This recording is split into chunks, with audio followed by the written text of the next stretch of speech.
ओम नमः शिवाय। रूह से रूह को पुकार आज बाप दादा दे रहे सत्य का पावन उपहार।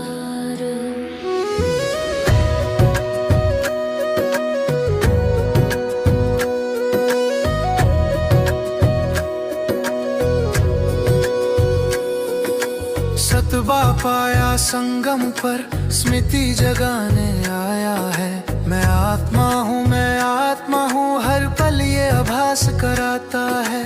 देह से नजर हटाकर भ्रुकुटी में दीप जलाना है। आत्मा होकर सुनना कहना निर्विकारी बन जाना है। निडर निष्कपट निर्मल बन सेवा का ध्वज उठाना है।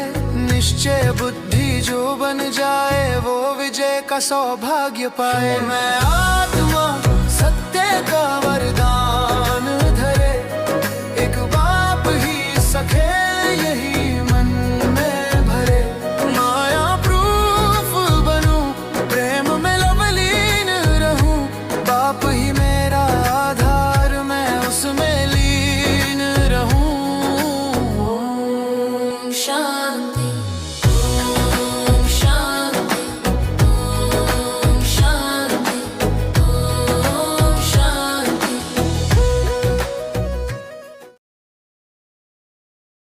ఓం శాంతి. మురళీ డేట్ 13/12/2025.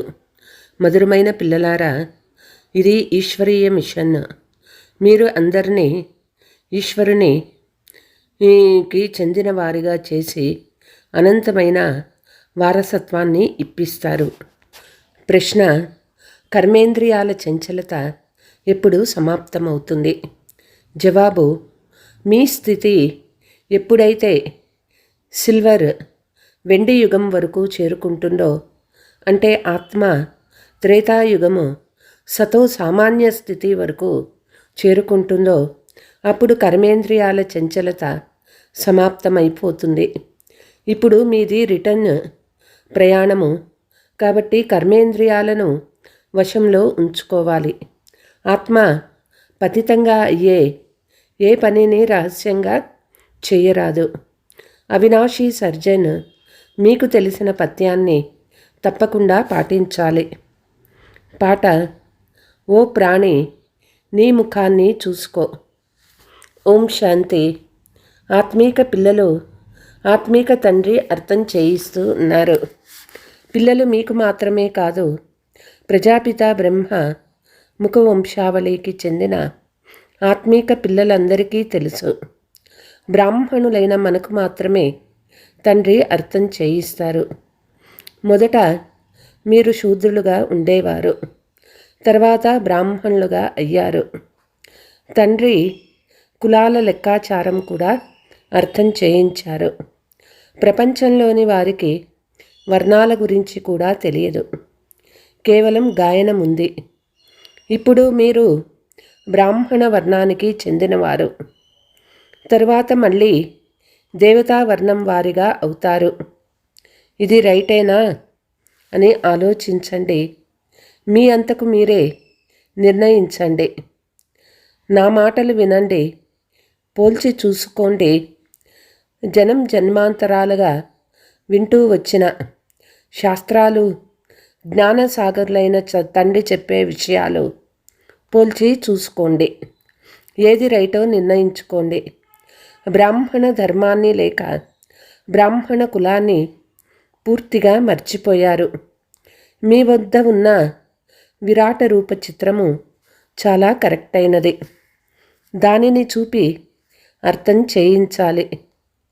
అనేక భుజాల చిత్రము, దేవతలకు ఆయుధాలు చూపించిన చిత్రాలు, ఇవన్నీ తప్పు చిత్రాలు. ఇవి భక్తి మార్గంలోని చిత్రాలు. కళ్ళతో అన్నీ చూస్తారు, కానీ అర్థం చేసుకోరు. వారి కర్తవ్యం గురించి ఎవ్వరికీ తెలియదు. ఇప్పుడు పిల్లలు మీకు మీ ఆత్మ గురించి తెలిసింది.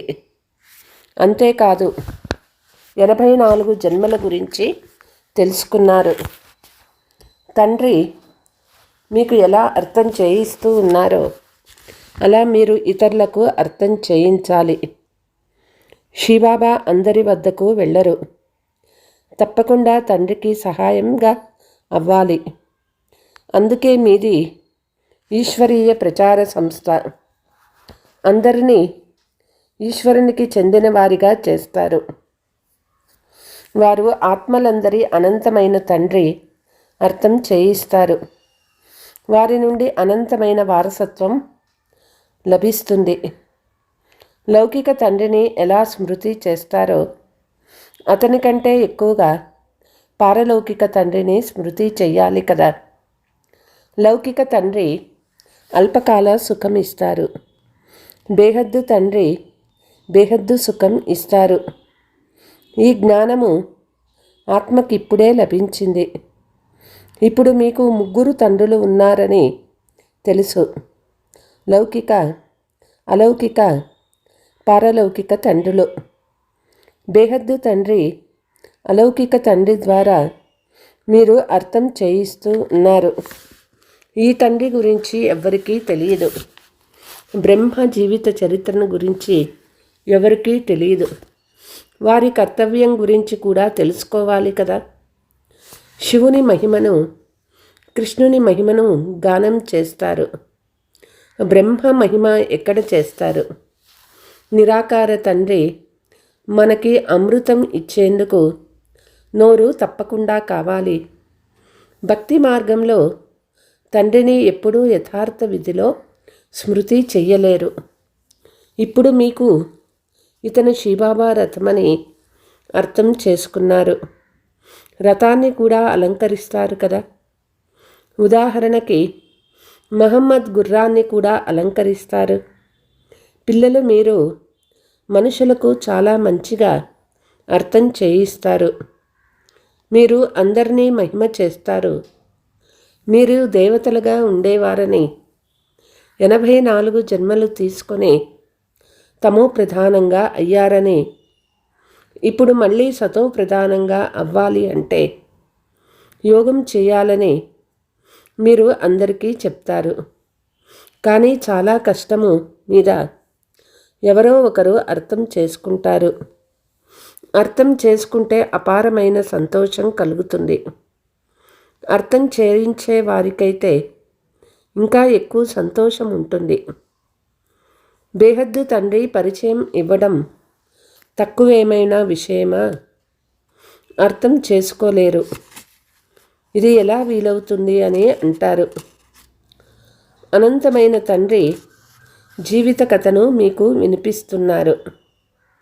తండ్రి అంటూ ఉన్నారు, పిల్లలు పవిత్రంగా అవ్వండి, ఓ పతిత పావన రండి అని మీరు పిలిచారు కదా. గీతలో కూడా మన్మనాభవ అనే పదం ఉంది. కానీ దాని అర్థం ఎవరి వద్ద లేదు.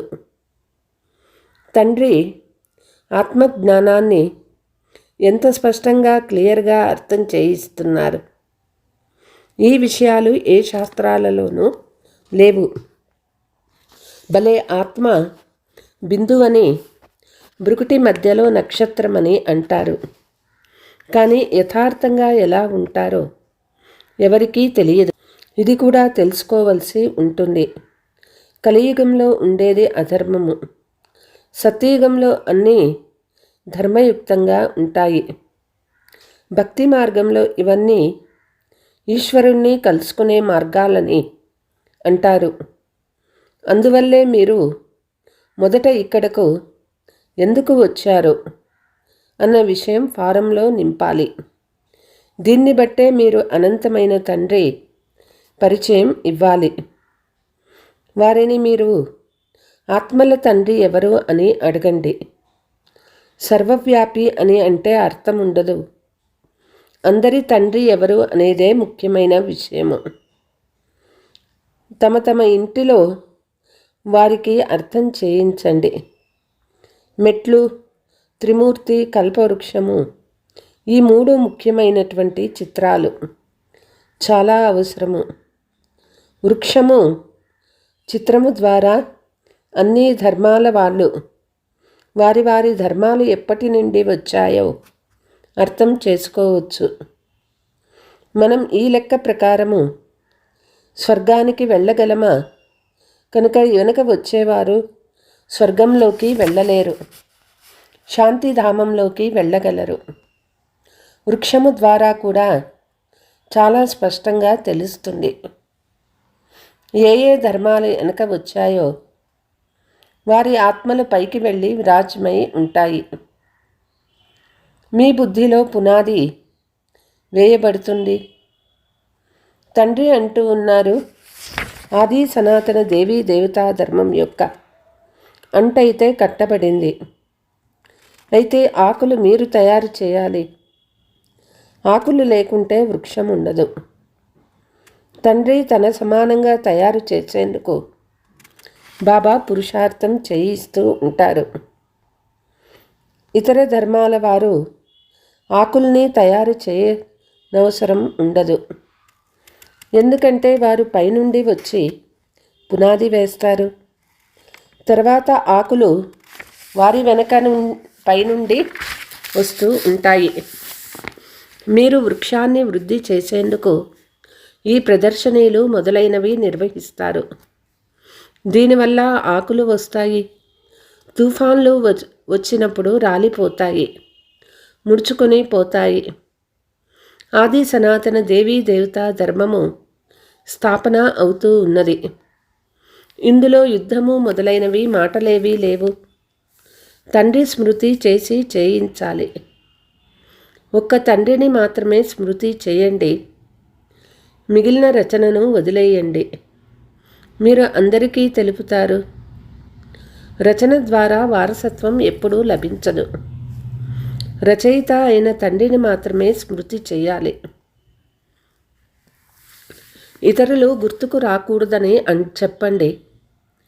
తండ్రి వారిగా అయ్యి జ్ఞానము తెలుసుకొని ఎవరైనా ఇటువంటి పని చేస్తే దాని భారం తల మీద చాలా పడుతుంది.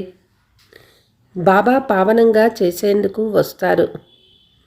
మళ్ళీ ఏదైనా అటువంటి పనులు చేస్తే ఇంకా ఎక్కువగా పతితులుగా అవుతారు. బాబా చెప్తూ ఉన్నారు, అలాంటి నష్టం కలిగించే ఏ పనులు చేయకండి. అలా చేస్తే తండ్రిని గ్లాని చేసినట్లు కదా. వికర్మలు పెరిగే ఏ పని చేయరాదు. పథ్యం కూడా ఉండాలి. ఔషధం తీసుకునేటప్పుడే పథ్యం ఉంటారు కదా. డాక్టర్లు ఈ పులుపు మొదలైనవి తినకండి అని చెప్తే మానేయాల్సి ఉంటుంది. కర్మేంద్రియాలను వశపరుచుకోవాలి. దాచుకొని తింటూ ఉంటే మందులు పని చేయవు. దానిని ఆసక్తి అని అంటారు. ఆ పని ఏమాత్రము చేయకండి అని తండ్రి శిక్ష ఇస్తారు. వారు సర్జన్ కదా. బాబా మనసులో చాలా సంకల్పాలు వస్తూ ఉన్నాయని పిల్లలు వ్రాస్తారు. హెచ్చరికగా ఉండాలి. మలిన స్వప్నాలు, మలిన సంకల్పాలు మొదలైనవి చాలా వస్తాయి. వాటితో భయపడకండి. సత్య త్రేతాయుగాలలో ఇలాంటి విషయాలు ఉండవు. మీరు వెండి యుగానికి సమీపంగా వచ్చినప్పుడు కర్మేంద్రియాల చంచలత అంతా సమాప్తమైపోతుంది. కర్మేంద్రియాలు వశమైపోతాయి. సత్య త్రేతాయుగాలలో కర్మేంద్రియాలు మీ వశంలో ఉండేవి కాదు. త్రేతాయుగం స్థితి వరకు వచ్చినప్పుడు అవి వశమవుతాయి. ఆ తర్వాత సత్యయుగపు అవస్థ వచ్చినప్పుడు సతో ప్రధానమైపోతారు. అప్పుడు కర్మేంద్రియాలు పూర్తిగా వశమైపోతాయి. కర్మేంద్రియాలు వశంలో ఉండేవి కదా. ఇది కొత్త విషయమేమీ కాదు. ఈరోజు కర్మేంద్రియాలకు వశమై ఉన్నారు. పురుషార్థం చేసి మళ్ళీ కర్మేంద్రియాలను వశపరుచుకుంటారు. వాళ్ళు 84 జన్మలలో కిందకి దిగుతూ వచ్చారు. ఇప్పుడు ఇది వాపస్ వెళ్ళే ప్రయాణము. అందరూ సతో ప్రధాన స్థితి వరకు వెళ్ళాలి. నేను ఎంత పుణ్యం చేశాను, ఎంత పాపం చేశాను, అని మీ చార్టును చూసుకోవాలి. తండ్రిని స్మృతి చేస్తూ చేస్తూ ఇనుప యుగం నుండి వెండి యుగం వరకు చేరుకుంటే కర్మేంద్రియాలు వశమైపోతాయి. ఇక మీదట ఎలాంటి తుఫాన్లు రావని అప్పుడు మీకు అనుభవం అవుతుంది. ఆ స్థితి కూడా వస్తుంది. తర్వాత బంగారు యుగంలోకి వెళ్ళిపోతారు. శ్రమ చేసి పావనంగా అవ్వడం వల్ల అపారమైన సంతోషం కూడా కలుగుతుంది. ఎవరు వచ్చినా వారికి 84 జన్మలు ఎలా తీసుకుంటారో అర్థం చేయించాలి. 84 జన్మలు ఎవరు తీసుకొని ఉంటారో వారే అర్థం చేసుకుంటారు. ఇప్పుడు తండ్రిని స్మృతి చేసి యజమానులుగా అవ్వాలి. 84 జన్మలు అర్థం కాకుంటే బహుశా రాజ్యానికి అధికారులుగా అవ్వలేరు. నేనైతే ధైర్యం ఇస్తాను, మంచి మాటలు వినిపిస్తాను, మీరు కింద పడతారు. ఎవరైతే 84 జన్మలు తీసుకుని ఉంటారో వారికి వెంటనే స్మృతి కలుగుతుంది. మీరు శాంతిధామంలో పవిత్రంగా ఉండేవారు కదా అని తండ్రి అంటూ ఉన్నారు. ఇప్పుడు మళ్ళీ మీరు శాంతిధామానికి సుఖధామానికి వెళ్ళే దారి చూపిస్తారు. ఇతరులెవ్వరికీ ఆ దారి తెలుపలేరు.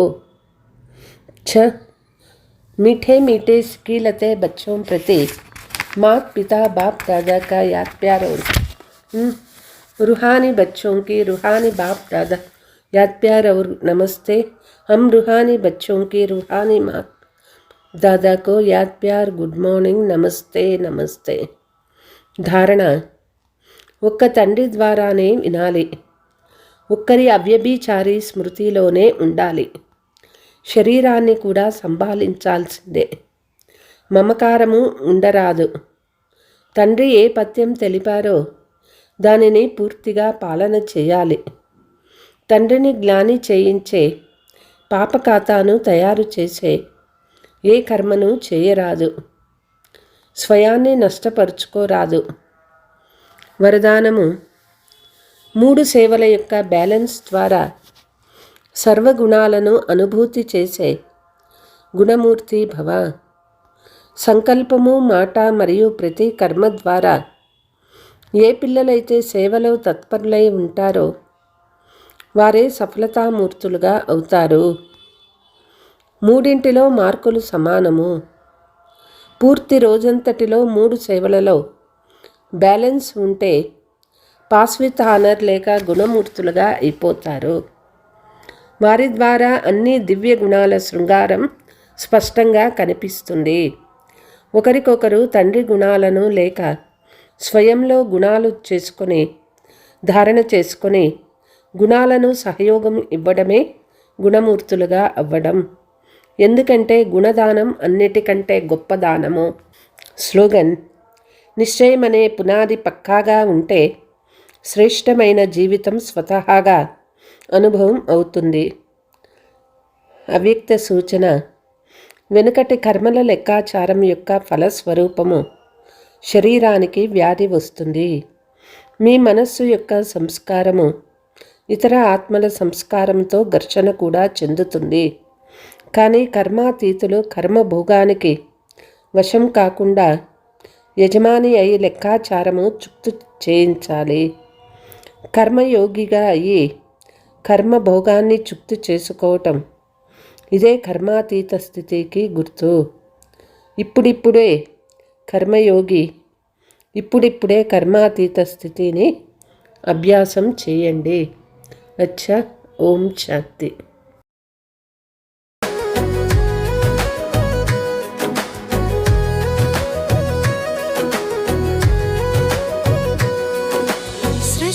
चक्र का राज बताकर बाबा हमें जगाते हैं. पूज्य से पुजारी बनते हैं हम, फिर पूज्य ही बन जाते हैं. रावण राज जले भंभोर अज्ञान धुआं फैलाता है. युग बल से सतो प्रधान बन हर विकर्म मिट जाता है. हर तूफान में हर संशय में बाप का प्यार संभालता है।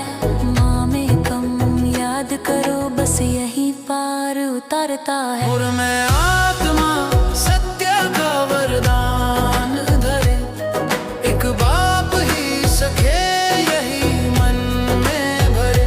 माया प्रूफ बनूं, प्रेम में लवलीन रहूं, बाप ही मेरा आधार, मैं उसमें लीन रहूं। ओम शांति, ओम शांति, ओम शांति, ओम शांति। ना संशय में आना, ना पढ़ाई छोड़ना, बाप की याद से पावन बनना। भाई भाई दृष्टि रख कर रूहानी नजर मिलाना। निडर हो सेवा करनी है, देही अभिमान को त्यागना। सदा बाप के प्रेम